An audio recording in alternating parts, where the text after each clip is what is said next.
Good afternoon and welcome to Isabelle Ryckbost. It's a pleasure to have the Secretary General of the European Seaports Organization here with us today to talk about sustainability and environmental issues. An out view that basically comes from a high point, which is that of the European Union. Isabelle works in Brussels, where the ESPO offices are, and has an overview of the situation and how ports are upfronting this situation. Welcome, Isabelle. Good afternoon. Thank you. Good afternoon, Tiziana. We'll start off with the first question, Isabelle.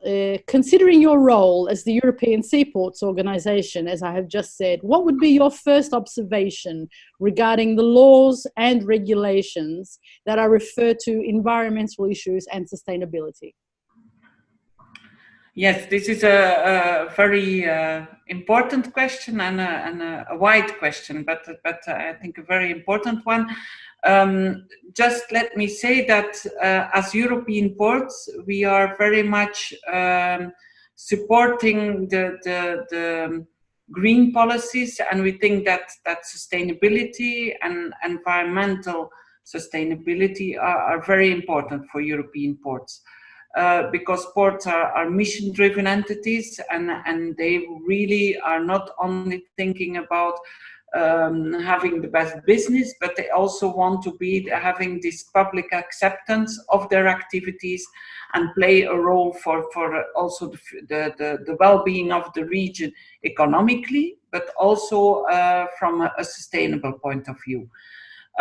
So we, in that sense, European ports are very much supportive of the Green Deal, the whole, like the flagship project of the European Union to become, that Europe would become the first zero, how would I say, carbon neutral continent in the world by 2050. So we fully share that ambition. But of course, for us, it's important as ports, we fully share the ambition, we want to do everything for that, but that we take the most efficient ways to get to this ambition. And what is important for us, because if we talk about ports, what do we mean? Do we mean the port managing body? Do we mean the port area with all its activities and its stakeholders? Are we only looking at the transport operations, or are we also looking at the industries in the port, and so on? So this is very important to identify, because what we mean with that, or what policy means with that, because depending on these different roles or the different scopes, our competence is different. I mean, the Port Authority is fully in charge and in full control over Port Authority as a company and how to behave and to have greener operations. But for the port area with the other stakeholders, of course, there the port can stimulate, but probably the port cannot really oblige one of its stakeholders to go in this or that direction. So, and another thing that is important is this whole greening, because now there is a lot of discussion in Brussels, and we see it as well, for instance, in the new mobility strategy, talking about zero emission ports. And there as well, we think it's true that a lot is happening in ports. So that means that you have a lot of externalities, that you have emissions in ports. That is all very true. But we should also see it in a positive way and see that ports, through their activities, are also part of the solution, so that they are not only part of the problem. So they can, by having a lot of activities together in one area, you avoid, in a way, transport in somehow. We also have the whole issues and upcoming field of circular economy, for instance. That means that you know, they can also be part of the solution.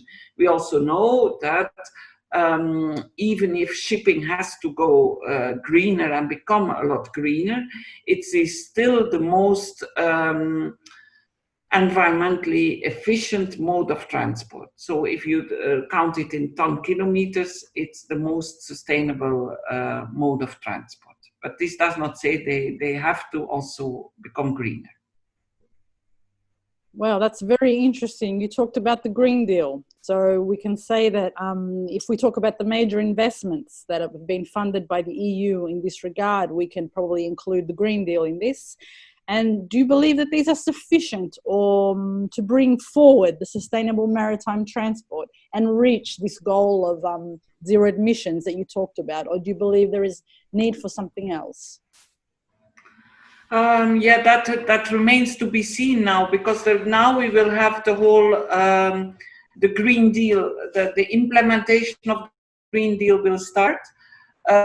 This will start because the budget, the European budget, is in fact it's always going for 7 years. You have a big big strategy, the multi-annual financial framework.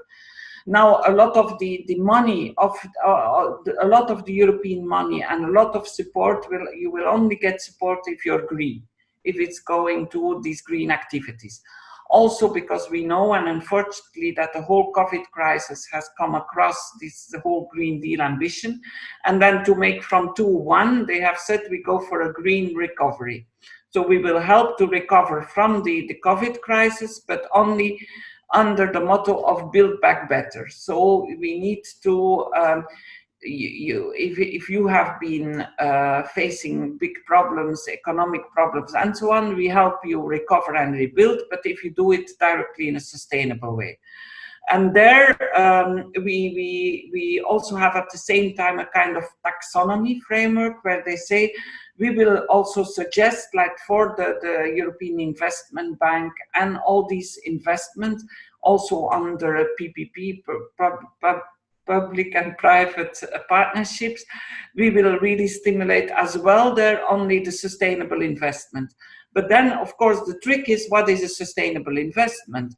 And there we are a bit afraid that there is a bit too much narrow-minded thinking, for instance, of onshore power supply and so on just these installations, and maybe not seeing the holistic role of the port as I said, as being by itself a part of the solution, and being, as it's by definition, by their activities, a contribution to the greening. So there we really have to pay attention.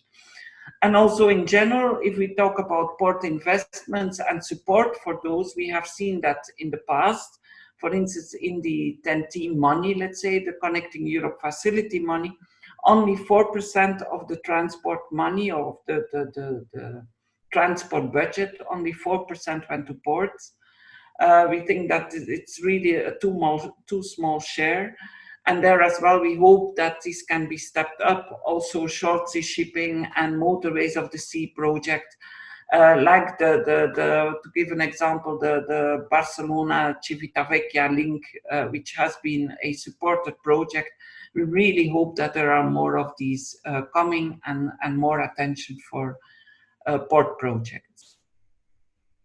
And regarding all of this scenario that you just outlined, how much does innovation influence and count to improve sustainability? And together with the innovation and what can come from innovation, how much does the human factor influence this transition, this movement that should be carried out, especially considering that this past year and maybe the following months will have as a center the COVID crisis, which is still going on? Mm-hmm. Yeah, I think innovation is very important, and that's why the whole, because it's a moving target. We have a lot of projects. If we look at the greening of shipping, the whole debate on clean fuels, this is really going on. Projects are going on, so it's very difficult we see that the European Commission is working on a whole framework for clean fuels and to stimulate the uptake, and then also looking at what should we oblige in ports. And this is a very tricky debate, because if you want to stimulate innovation, we know that different solutions are being developed in parallel. And so if we now have a policymaker who is saying all ports should fully invest in option 1, but at the same time you have option 2 and 3, and not look at this diversity of traffic, diversity of research and innovation and so on, we risk to have a policy framework and also ports that are just fitting for one solution and ignoring what is happening in the meantime as other solutions, as other technological innovation. So to boost really this technological innovation, we believe that it's very important that the policy framework is a goal-based, that we say like ports, shipping and so on should work on this greening, but how they do it, they can look for solutions depending on the traffic, depending on their clients and so on. Maybe there has to be some encouragement of some solutions, but just maybe not to put all the eggs in one basket, because if you do that, you risk to really stop a bit the innovation on other solutions. So that is very important. And what you say about the human element, yeah, I think this is so important in everything. I mean, we go towards, we have seen it and COVID related, that we are all working behind screens and not having the in-person meetings anymore and so on. And I think this shows it works, luckily. Luckily, COVID is happening in 2020, 2021, and it didn't happen in 2000 or something, because I think then we would have a completely different situation. But let's hope that we can come out of this crisis and soon, and have again the human element and the human factor, because this is extremely important. I think in your answers something came out, the governance issue. Do you believe that there is still something on the governance issue? You said something just before on one of the first questions regarding the port governing authorities and so on. Is there something that should be resolved on a regulation base, on a general framework for the European Union? Something regarding the governance and that could help get the environmental issues and the sustainability issues to work and to flow throughout the Union? I don't know if the European legislator should change something, because we have the port regulation of 2017, who really makes this framework, who gives also quite some flexibility to member states to organize how their port is functioning, who has also put forward a kind of principle of the autonomy of the port authorities to set their own strategy and their own charging system. And maybe this is quite important for them to recognize, for the European legislator, that it's there. Because there are different tools for a port authority to influence and encourage the greening, both of its own operation and of all the stakeholders. For instance, in all the activities that you attract to the port, in also the tenders you're sending for the services in the port, you can do green tendering. You could also motivate the shipping lines by giving green discounts to the port charges. You can do different things to motivate your stakeholders to go greener. You could also pursue, as Port Authority, a strategy where, as you say, I would like in the port to develop green activities, or to stimulate and play a more active role as Port Authority, maybe become even a facilitator, a co-investor of green activities like circular economy, like maybe investing in pipelines for alternative fuels and so on, or for carbon capture and storage. So these kind of things could happen. And so, but these of course demands that the Port Authority has a certain independence, a certain, how would I say, a certain room of maneuver to develop this strategy. And we always say, if you have seen one port, you have seen one port. So there is a big diversity of European ports, as we all know.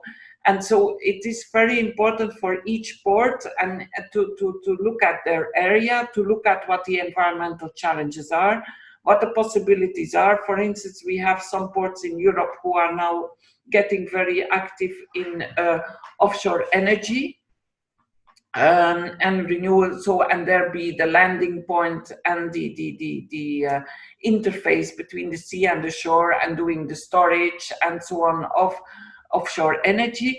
This is something for certain ports, and there the Port Authority can play an active role, but it's not something for all ports, like windmills in sea and whatever. So everything depends a bit on the port. But it is very important that that we recognize that ports must have certain tools, and that they can then pursue this strategy with combining the different tools, but in their way, let's say. So they need some room of maneuver.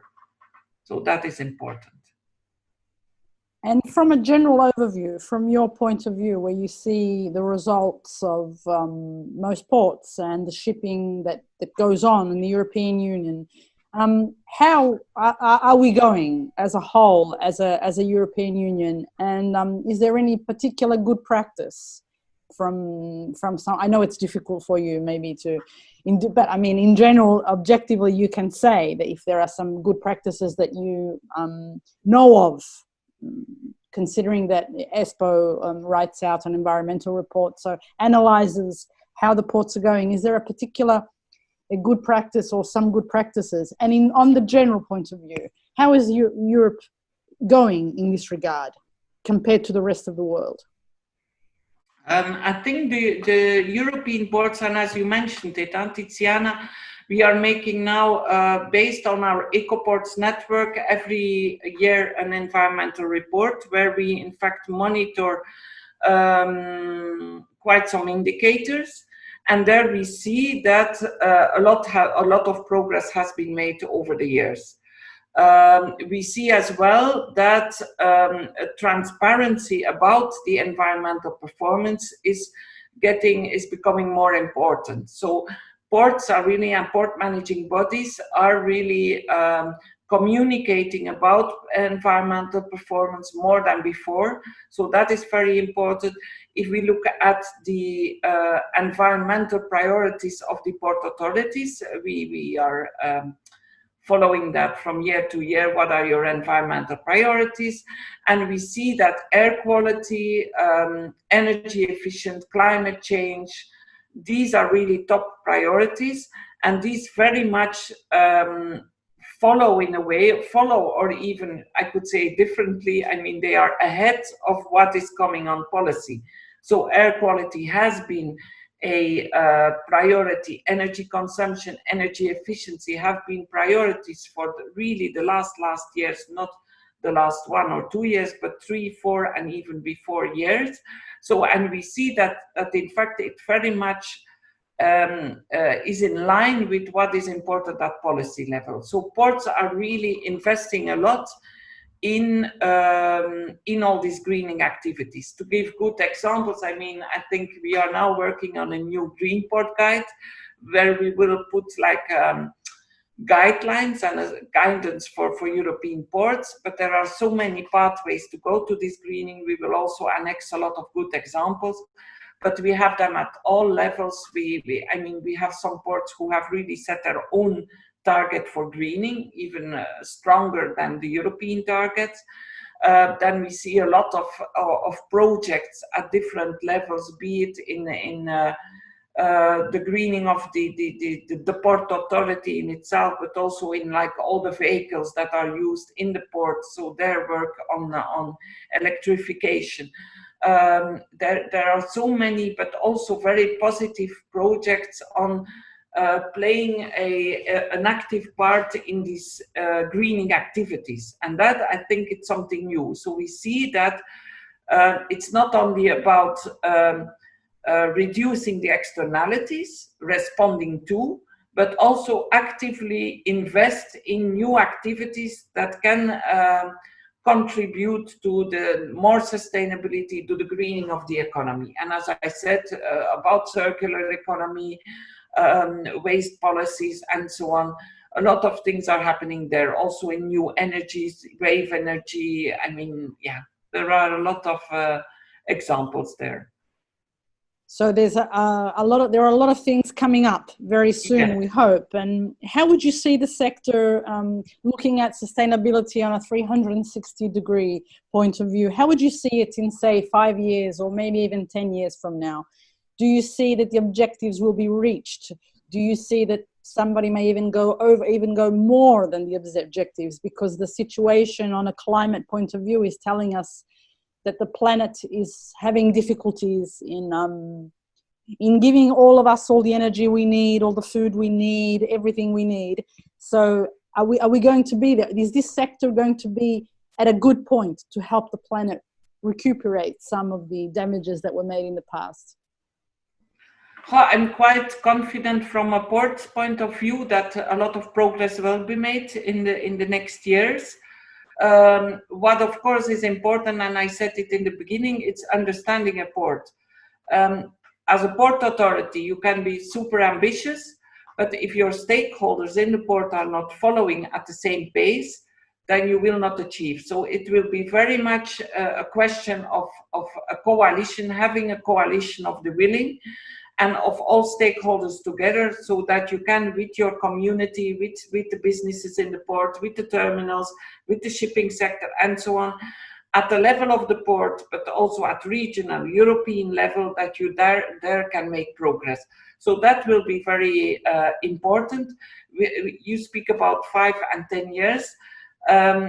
For a port, this is a very short deadline. I mean, port investments require planning, require getting the authorizations, getting the financing, and so on. So 5 and 10 years is tomorrow. And this is also maybe a big challenge for port authorities or port managing bodies before they could make really this horizon and over 30 years and so on, and making a big plan and develop a very, how would I say, well thought of strategy.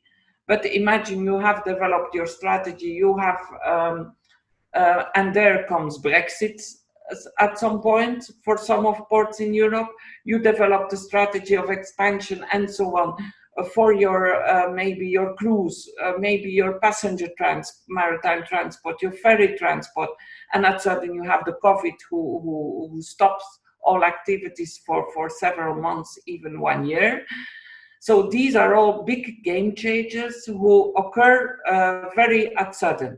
So more and more ports will have to be agile and supported by this by the legislator, so that the ports, that the legislator gives these ports the tools to be agile. We have seen that the ports have been very agile in the COVID crisis.